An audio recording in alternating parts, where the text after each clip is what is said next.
les filles, regardez, j'ai un nouveau pull suprême. Mais c'est juste un logo rouge sur un fond blanc, non? Vous saviez qu'il y avait une femme derrière tout ça?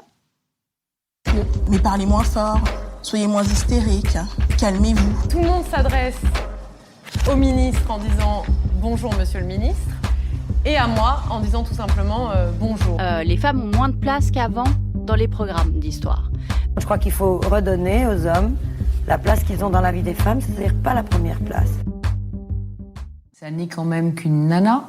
Bonjour à tous, nous sommes aujourd'hui présents pour une toute nouvelle émission de radio qui concerne les femmes. Alors, nous allons nous présenter en quelques mots. Moi, je m'appelle Déborah Pasquio, je suis en licence 1 de médias, culture et communication à la Cato de Lille et je viens de la région parisienne. Alors moi, c'est Mélissa Breton et je viens également de la licence MCC1 et je viens de la Bretagne. J'espère ne pas ramener le mauvais temps de la Bretagne et plutôt du soleil. T'inquiète pas, le mauvais temps est là depuis longtemps. Moi, c'est Margot Perron et je viens de Marc-en-Barœul, à côté de Lille. D'accord les filles. Alors aujourd'hui, que proposez-nous, vous? Que nous proposez-vous? T'inquiète, c'est pas grave, on te pardonne. Alors, on vous propose de vous parler tout simplement de Barbara Kruger, qui est une artiste conceptuelle américaine qui vit entre New York et Los Angeles. Et donc, par rapport à l'introduction qu'on a fait, Mélissa, on te laisse parler. Alors, c'est quoi Suprême ? Tout d'abord, James Javia, c'est le créateur de la marque. Il a ouvert sa première boutique en 1994 à New York, à Manhattan. Et il voulait s'adresser plutôt à une communauté de skateurs et d'artistes. Du coup, pour vendre ses tout premiers t-shirts, il avait besoin d'un logo et il a emprunté le livre de Barbara Kruger qui appartenait à un de ses amis graphistes. Et par la suite, il a pu créer le logo. Et qu'est-ce qui s'est passé du coup après ? Ensuite, il y a eu beaucoup d'accusations de plagiat, dont notamment le fait qu'il utilise le style rouge et blanc qu'utilise aussi Barbara Kruger, puis le lettrage qu'on retrouve dans de nombreuses œuvres lui appartenant comme Your Body is a Battleground, dont vous verrez la photo dans le compte Instagram que nous allons vous partager à la fin pour créer le logo. Et James n'a jamais nié que son logo était directement inspiré des travaux de Barbara Kruger, mais Barbara Kruger n'a jamais engagé de poursuite contre Suprême. C'est ironique aussi que la marque se soit inspirée du Barbara Kruger, parce qu'elle critique à travers ses œuvres notre société capitaliste de consommation et des organismes comme Suprême qui sont connus pour lancer un nombre limité de nouveaux articles chaque semaine et engrainant toujours la roue de la société de consommation. Oui, et surtout vendre des pulls très chers pour finalement le coût de production ne l'est pas autant, quoi. Voilà, c'est ça. C'est ironique du coup. Ouais, totalement. Et en 2017, justement, Barbara Kruger a fait 5 expositions s'adressant à Suprême avec des cartes de métro qu'elle distribue à New York, où elle a écrit notamment No Nothing, Believe Nothing and Forget Everything, donc ne sais rien, désolée, la traduction est partie.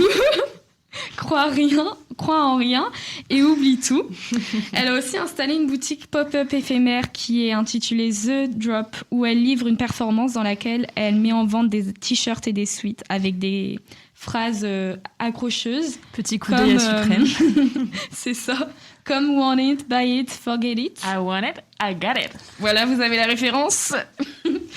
Donc, je le veux, je l'achète et on l'oublie. Ou elle a fait aussi un skateboard où c'est écrit « Don't be a jerk », donc « Ne sois pas un crétin pour les non-bilingues ». Je laisse la parole à Margot. Donc comme vous l'avez vu, Barbara Kruger est en fait célèbre pour ses photomontages de photographies de presse en noir et blanc juxtaposées avec un slogan agressif qui est rédigé en blanc sur fond rouge. Non, plutôt l'inverse, rédigé en rouge sur fond blanc.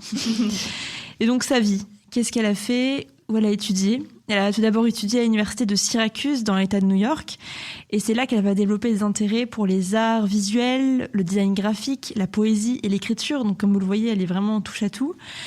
En 1965, elle fréquente le Parsons School of Design à New York, qui est une école d'art. Elle va ensuite travailler comme graphiste à la Condé Nast Publications, qui publie les revues de Mademoiselle et de Vogue. Et ensuite, elle va travailler en tant que graphiste, directrice artistique et éditrice d'images dans les départements d'art, Maison et Jardin, qui est un magazine de décoration et de design. Ça fait beaucoup de choses. Oui. Margot, peux-tu nous en dire plus sur certaines œuvres qu'elle a faites ? Alors, moi, j'aimerais beaucoup vous parler tout d'abord de l'œuvre qui s'intitule You Are Not Yourself, donc Tu n'es pas toi-même, qui a été faite en 1982. Et en fait, c'est le collage d'une image publicitaire que l'artiste a récupérée dans un magazine féminin. Et ça représente en fait un visage féminin déchiré, puis rassemblé de façon à défigurer le visage, qui donne une impression en fait de reflet dans un miroir brisé. Et en fait, cette image, elle va dénoncer ce que la publicité et la société nous renvoient de nous-mêmes, et aussi le désir qu'elle produit de vouloir ressembler à des modèles préconçus. Et en fait, le thème principal de cette œuvre, c'est vraiment la perte de l'identité individuelle au profit de l'identité de masse. Et d'ailleurs, cette œuvre est directement inspirée de ce qu'elle a vécu en travaillant pour des magazines, je pense surtout féminins comme Vogue ou Mademoiselle. Ouais, et même si l'œuvre, elle est assez ancienne, parce que ça date des années 80, non ? Oui. C'est toujours d'actualité, la perte Encore d'identité dans les réseaux sociaux. Beaucoup de jeunes vivent un ça. sujet encore très en vogue. Sans mauvais jeu de mots. Non, et c'est vrai que complètement, et c'est pour ça aussi qu'on voulait lui parler de cet artiste, puisque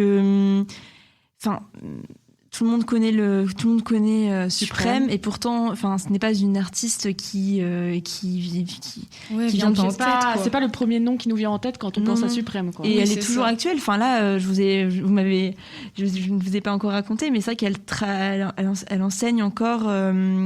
En ce moment, elle est professeure à l'université de Californie à Los Angeles, et elle exécute toujours des photomontages, donc elle continue sa profession. Ouais, elle est très contemporaine, dans le goût du jour. D'ailleurs, par rapport à un sujet très contemporain, elle a aussi fait une œuvre qui, cette fois-ci, date de 1989, qui est I shop, therefore I am. Donc, j'achète, donc je suis. Et donc, bien sûr, donc c'est une affiche publicitaire en forme carrée, qui est donc c'est une photographie en noir et blanc. Donc d'ailleurs, la majorité de ses œuvres, c'est plutôt en noir et blanc, et c'est le logo en rouge qui va vraiment se différencier. Oui. Et donc, donc on voit une main qui tient une carte et donc où il y a un slogan en lettres rouges et donc dessus qui donc comme je vous l'ai dit, I shop, therefore I am. Et donc en fait, elle a détourné la formule Petit cours de philosophie de Descartes, qui est un philosophe du XVIIe siècle. Et donc la phrase à l'origine, c'est « je pense donc je suis ». Et donc en fait, pour elle, l'existence humaine se juge à son aptitude à consommer des biens et amène le spectateur à réfléchir à ce qu'il est. Donc en fait, je cite une phrase qu'elle a dit, c'est notre faculté d'acheter, à consommer qui nous donne une identité. Donc, encore une fois, la société de surconsommation. Elle nous fait bien réfléchir. Et donc, avec tous ces travaux, on peut dire que Barbara Kruger est une artiste engagée. Oui, on peut dire ça. D'ailleurs, elle est dans la catégorie, entre guillemets, je dis ça parce que je ne pense pas qu'elle aimerait être mise dans cette catégorie, mais d'artiste politique. Cependant, elle souhaite détourner donc les conventions, mais ne souhaite pas faire du militantisme féministe. Très intéressant et complexe. Mélissa, dis-nous en plus sur les interactions qu'elle a eues avec Suprême par la suite. Alors, je peux vous citer un discours qu'elle a pu énoncer au magazine The Cut, et je vais directement le traduire parce que mon accent n'est pas au top. On a pu le remarquer. Merci Déborah. Je ne peux pas me permettre de juger de mon côté. Du coup, j'énonce. Quel ridicule groupe de blagueurs totalement pas drôles. J'ai fait mon travail à propos de ce type de malheureuse farce. J'attends que tous ceux d'entre eux qui me poursuivent pour violation des droits d'auteur viennent frapper à ma porte. J'ai un peu rajouté ça à la fin, je l'avoue. Et donc, pour finir, nous allons nous demander comment nous avons choisi Barbara Kruger pour notre première émission. Et qu'est-ce qui nous a marqué d'elle, etc. Donc Margot, tu peux commencer. Merci. Moi, je trouvais ça très symbolique entre guillemets, de commencer par parler de cet artiste, d'ailleurs que je ne connaissais absolument pas et c'est Mélissa qui me l'a fait découvrir. Car c'est vrai que donc, le thème de notre radio, c'est quand même de parler de femmes qui sont donc invisible, mais aussi... donc, vous verrez plus tard, mais de plein d'autres femmes. Mais c'est vrai que celle-ci, elle est assez... je trouve que c'est assez bien de parler d'elle parce que justement, on connaît... tout le monde connaît, c'était à la mode il y a 3 ans, il me semble, Suprême, tous les suites, etc. Mais c'est encore d'actualité d'ailleurs, c'est toujours à la mode. Oui. Alors, ça dépend de qui aime quoi, mais voilà. Tous les goûts sont dans la nature. C'est ça. Mais c'est vrai que donc c'est un parfait exemple de montrer une femme qui finalement qui a été un peu oubliée ou un peu mise de côté, alors que finalement tout vient d'elle. Ouais, elle est un peu dans l'ombre et derrière chaque grand homme se cache une femme. Mais pour pas trop s'éloigner, moi, tout comme Margot, j'ai découvert... je voulais parler de Barbara Kruger parce que j'en avais entendu parler avec ma prof d'art en spécialité art plastique l'année dernière. Et elle m'avait marquée parmi toutes celles que j'avais vues. Du coup, c'est pour ça que j'ai fait la suggestion. Et comme Suprême, ça parle tout de suite quand t'entends. Elle est super connue, cette marque. C'était bien de débuter et d'accrocher, vous, auditeurs. De vous donner envie. Oui, voilà, c'est ça, exactement. Du coup, moi, j'ai connu Barbara Kruger grâce à Mélissa, qui nous en a parlé directement. Et franchement, le sujet m'a tout de suite interpellée et j'avais très envie d'en savoir plus sur cette femme méconnue du grand public. Et c'était super intéressant de voir un peu toutes ses œuvres et de les comparer avec les œuvres de Suprême. C'est fini pour aujourd'hui, nos chers auditeurs, mais on se retrouve très prochainement. Attendez, le compte Instagram. Vous avez le compte Instagram. Donc c'est BAH-les nanas sur Instagram avec un S à la fin. Vous pouvez retrouver toutes nos actualités, nos publications, nos stories. Et des choses inédites. Et des petites surprises. N'oubliez pas de liker, de vous abonner et surtout de partager.